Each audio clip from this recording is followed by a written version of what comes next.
দীর্ঘদিন শহরে থাকতে থাকতে একটু বেরিয়ে গেলাম গ্রামের উদ্দেশ্যে। আজকে যাচ্ছি আমরা ঢাকা টু মাগুরা।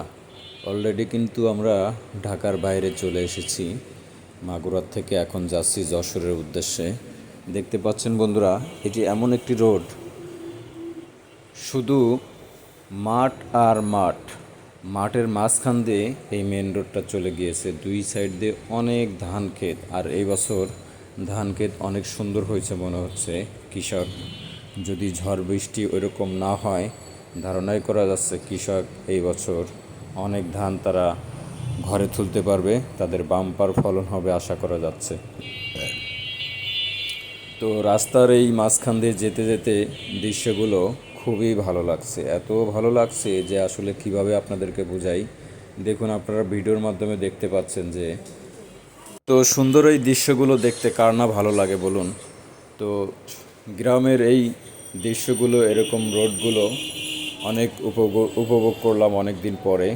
দীর্ঘদিন শহরের বাইরে আসলাম, খুবই ভালো লাগলো। আর বিশেষ করে যশোর মাগুরা এটা এমন একটি জেলা, এখানে কিন্তু কৃষিকাজ বেশি হয়ে থাকে। বিশেষ করে কৃষি চাষাবাদ এখানে বেশি হয়। পুরোটা শহর বা পুরোটা গ্রাম যদি ঘুরে ঘুরে দেখতে পারতাম, আপনাদেরকে দেখাতে পারতাম, তাহলে খুবই ভালো লাগতো। যতটুকুই পারছি আপনাদেরকে দেখানোর চেষ্টা করলাম। তো আপনারাও যারা কাজে ফাঁকে ফাঁকে এরকম গ্রাম সাইড দিয়ে ঘুরতে চান বা ঘোরা পছন্দ করেন, অনেকেই আছে। বাংলাদেশের মানুষ এখন সারা বিশ্বে এবং দেশের মধ্যে সবাই কিন্তু এখন অনেক ট্রাভেল করে। তো এই ট্রাভেলের মধ্য দিয়ে বাংলাদেশের এমন এমন জায়গা আছে যেগুলো আপনারা সহজেই উপভোগ করতে পারবেন। তো আমিও একজন কৃষি পরিবারের সন্তান। কৃষি সম্পর্কে আমার অনেক কিছুই ধারণা আছে, যার কারণে কৃষি এই বিষয়গুলো আমার কাছে খুবই ভালো লাগে। তো ঢাকা থেকে আমরা বেরিয়ে এখন মাগুরা হয়ে চলে যাচ্ছি যশোর। যশোরের কাছাকাছি আমরা চলে আসছি অলরেডি। শালিখা থানা পার হয়ে অলরেডি আমরা কিন্তু যশোর জেলার মধ্যে ঢুকে পড়েছি।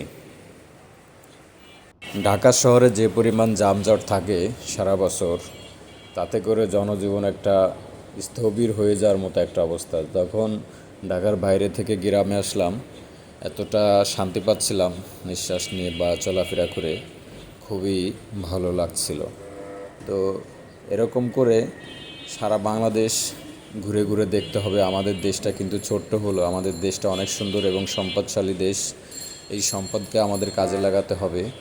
এটাকে কাজে লাগিয়ে আমাদের সংসার, আমাদের দেশ এভাবে করেই সামনের দিকে এগিয়ে নিয়ে যেতে হবে। তাই আমরা দেশকে সবাই ভালোবাসবো, দেশের প্রতিটি সম্পদকে আমরা মূল্যায়ন করার চেষ্টা করব এবং কোনো ক্ষেত্রেই আমরা দেশকে অমূল্যায়ন করব না।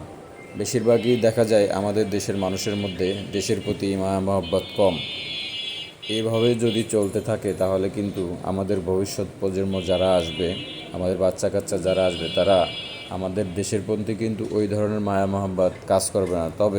তাই শুরু থেকেই আমাদেরকেও দেশের প্রতি মায়া মহব্বত ভালোবাসা থাকতে হবে এবং তাদেরকেও শেখাতে হবে। তো আপনারা যারা ঘুরতে পছন্দ করেন, কাজ তো থাকবেই, সারা জীবন আমাদের কাজ করে যেতেই হবে।